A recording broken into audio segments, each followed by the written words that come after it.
नमस्ते बच्चों, सुप्रभात। मैं मेवाड़ा मनोज दीपदर्शन विद्या संकुल से हिंदी विषयाध्यापक। आज हम पढ़ेंगे हिंदी कक्षा 5 हिंदी व्याकरण में। आज हम पढ़ेंगे पत्र लेखन। पत्र लेखन पढ़ने से पहले हम पत्र किसे कहते हैं वो समझ लेते हैं।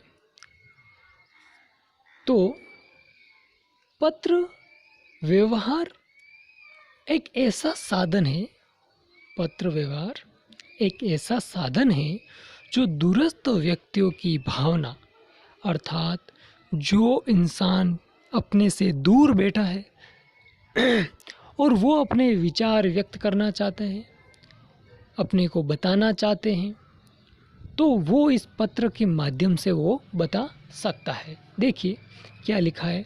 पत्र व्यवहार एक ऐसा साधन है जो दूरस्थ व्यक्तियों की भावना को एक संगम भूमि पर ला खड़ा करता है। संगम भूमि अर्थात कि जो दूर बैठा इंसान है वो अपने भाव, अपने विचार अपने पास भेज देगा। किसके माध्यम से? पत्र के माध्यम से। इस प्रकार से जब उसके विचार, उसके भाव हमारे पास आ जाते हैं तो उस पत्र को हम पढ़ करके हम अपने भाव, अपने विचार व्यक्त करते हैं, सामने वाले के भाव को हम समझते हैं। तो इस प्रकार से हमारे विचार और उसके विचार, हमारे भाव आपस में जो मिल जाते हैं तो उसे हम संगम की संज्ञा देते हैं और दोनों में आत्मीय संबंध स्थापित करता है। अपनी आंतरिक जो भावना है या आंतरिक जो संबंध है वो क्या कर देता है? स्पष्ट कर देता है, या जो संबंध है वो स्पष्ट हो जाता है। सुप्रसिद्ध अंग्रेज लेखक जेम्स हार्डल का कथन सत्य ही है। किसका कथन है? सुप्रसिद्ध अंग्रेज लेखक है जिसका नाम है जेम्स हार्डल, और वो क्या कहते हैं? देखिए, जिस प्रकार कुंजियाँ मंजूषाओं के पत्र लेखन एक कला है जो दो व्यक्तियों के विचारों को साहित्यिक तकनीक में समेटकर प्रस्तुत करती है। ओके, पत्र मनुष्य के विचारों का आदान प्रदान सरल, सहज, लोकप्रिय तथा सशक्त माध्यम से करता है। ओके, ये पत्र व्यवहार जो है एक सरल तरीका है और अपने विचारों को आदान प्रदान करने का जो सरल और सहज तरीका है, और सबसे बड़ी बात ये लोकप्रिय और सशक्त माध्यम है।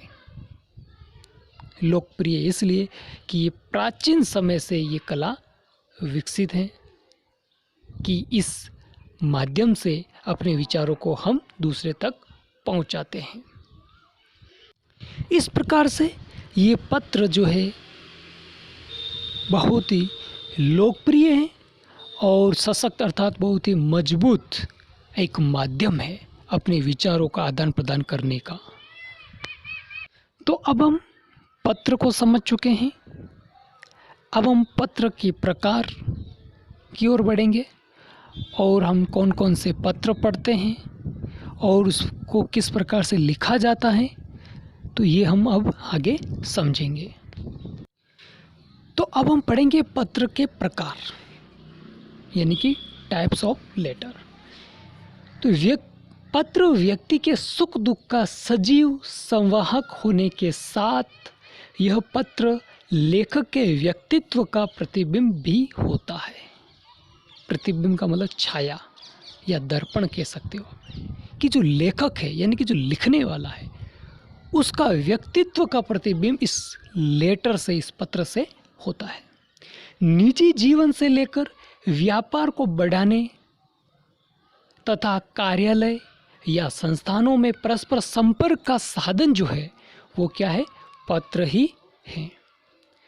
पत्र की इन सभी उपयोगिताओं को देखते हुए पत्रों को मुख्यतः यानी कि मुख्य रूप से दो भागों में बांटा जाता है। तो इसमें पहला भाग है अनौपचारिक पत्र और दूसरा है औपचारिक पत्र। अब देखिए, अनौपचारिक पत्र और औपचारिक पत्र किसे कहते हैं और इनका प्रयोग कहाँ कहाँ होता है और किस प्रकार से हम इसका प्रयोग करते हैं, तो इसके लिए हम आगे पढ़ेंगे। अब देखिए, पत्र के दो प्रकार हमने देखे हैं, औपचारिक और अनौपचारिक। ठीक है, ये हमारे पत्र के दो प्रकार है मुख्य रूप से। अब ये जो पत्र है, इनकी क्या विशेषता है, क्या इम्पोर्टेंस है, वो हम देखते हैं सबसे पहले। तो अब देखिए, इसकी इम्पोर्टेंस क्या है, महत्व क्या है या विशेषताएं क्या है। तो देखिए, पहली विशेषता देखिए, भाषा की संक्षिप्तता पत्र लेखन में अपने भावों एवं विचारों को संक्षिप्त रूप में, यानी कि लघु रूप में, छोटे रूप में अभिव्यक्त किया जाना चाहिए। क्या विशेषता है? सबसे पहली बात कि अपने विचारों को, अपने भावों को सूक्ष्म रूप में, संक्षिप्त रूप में अभिव्यक्त करना चाहिए। पत्र में अनावश्यक रूप से विस्तार नहीं दिया जाना चाहिए, यानी कि जो अनावश्यक बातें हैं वो उसके अंदर नहीं लिखना चाहिए। पत्र में व्यर्थ के शब्दों से भी बचा जाना आवश्यक है, यानी कि जो व्यर्थ के शब्द है, यानी कि जिसका उपयोग नहीं करे तो भी चलता है, तो ऐसे वर्ड या ऐसे शब्द हमें उपयोग में नहीं लाना है, यानी कि जो आवश्यक है वही शब्दों का हमें प्रयोग करना है। दूसरी विशेषता, क्रमबद्धता। पत्र लेखन करते समय क्रमबद्धता का ध्यान रखना अति आवश्यक होता है। ओके, यानी कि सीक्वेंस, क्रमबद्धता, सीक्वेंस होना अति आवश्यक है, यानी कि बहुत ही ज़रूरी है। जो बात पत्र में पहले लिखी जानी चाहिए उसे पत्र में आरंभ में अर्थात शुरू में तथा बाद में लिखी जाने वाली बात को अंत में ही लिखा जाना चाहिए, यानी कि इसका जो सीक्वेंस है, जो क्रमबद्धता है, वो सही होनी चाहिए। पत्र की तीसरी विशेषता देखिए, भाषा की स्पष्टता एवं सरलता। पत्र की भाषा पूरी तरह सरल व स्पष्ट होनी चाहिए। देखिए, भाषा जो है आप जो प्रयोग में कर ला रहे हो वो एकदम सरल होनी चाहिए और एकदम स्पष्ट होनी चाहिए, ताकि पढ़ने वाले को अच्छे से समझ में आ जाए कि आपके भाव क्या हैं, आपके विचार क्या हैं, आप क्या कहना चाहते हैं। भाषा में स्पष्टता का गुण न होने पर पत्र पढ़ने वाला पत्र लेखक के भावों को समझ नहीं पाएगा, यानी कि जो लिखने वाला है वो क्या कहना चाहता है, उसके क्या विचार है, वो सामने वाला समझ नहीं पाएगा। कब? जब आपकी भाषा सरल और सहज नहीं होगी तब। अतः स्पष्टता पत्र लिखते समय प्रचलित शब्दों एवं सरल वाक्यों का प्रयोग किया जाना चाहिए, इसलिए हमें एकदम सरल और सहज भाषा का प्रयोग करना चाहिए। कठिन भाषा से पत्र नीरस हो जाता है।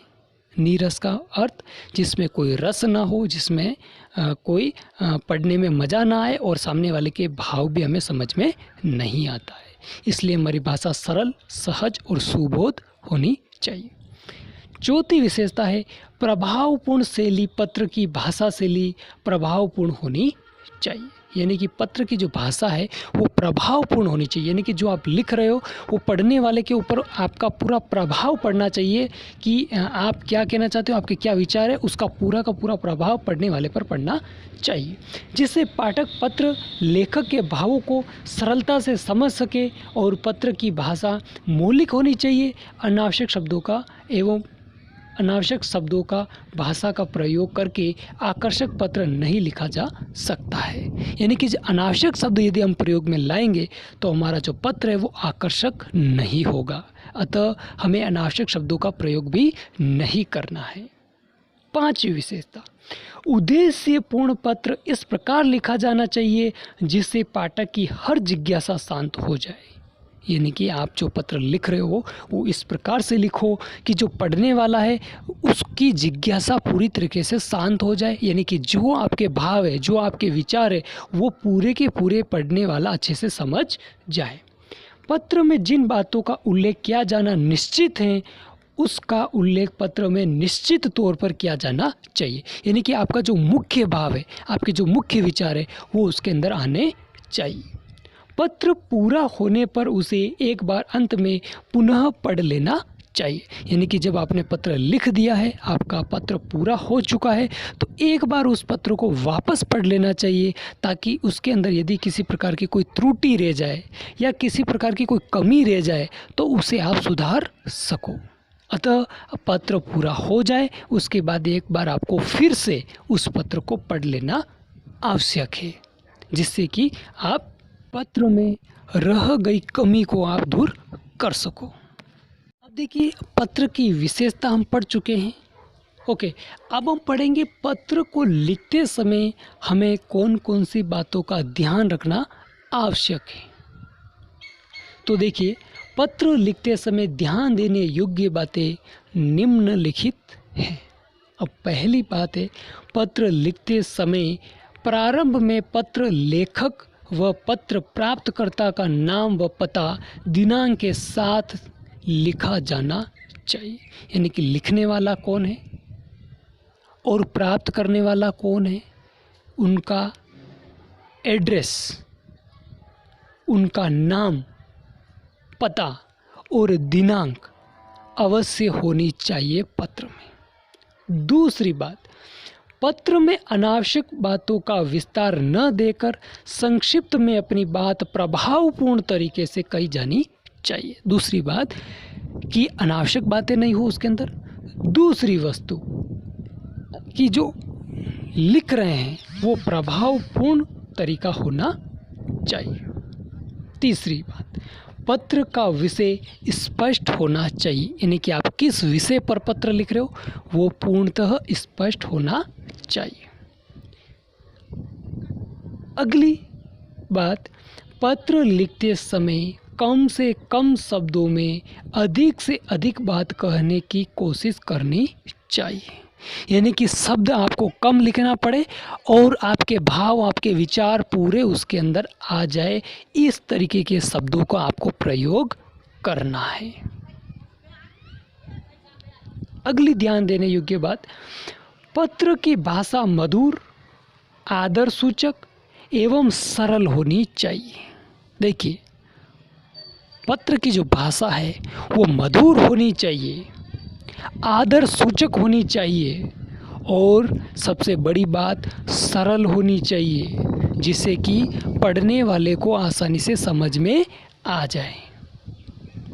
और आदर सूचक होना आवश्यक है और आपकी जो भाषा शैली वो मधुर होनी चाहिए। आपकी भाषा एकदम मीठी होनी चाहिए, मधुर होनी चाहिए। अगली बात, पत्र की समाप्ति इस प्रकार होनी चाहिए कि पत्र का संदेश स्पष्ट हो जाए। यानी कि जो आप लिख रहे हो, जिस विषय पर आप पत्र लिख रहे हो, वो विषय आपके पत्र के समाप्त होने से पूर्व ही स्पष्ट हो जाए। यानी कि उसके अंदर फिर कोई कमी ना रहे। तो अब हमने पत्र के प्रकार, पत्र की विशेषताएं और लिखते समय क्या क्या ध्यान रखना है वो हम पढ़ चुके हैं। अब हम पत्र के जो दोनों प्रकार हैं, औपचारिक और अनौपचारिक, ये पत्रों के प्रकार हम अगले वीडियो में, यानी कि नेक्स्ट वीडियो में हम पढ़ेंगे। आपने ये वीडियो ध्यानपूर्वक, शांतिपूर्वक सुना, समझा, उसके लिए आपको बहुत बहुत धन्यवाद।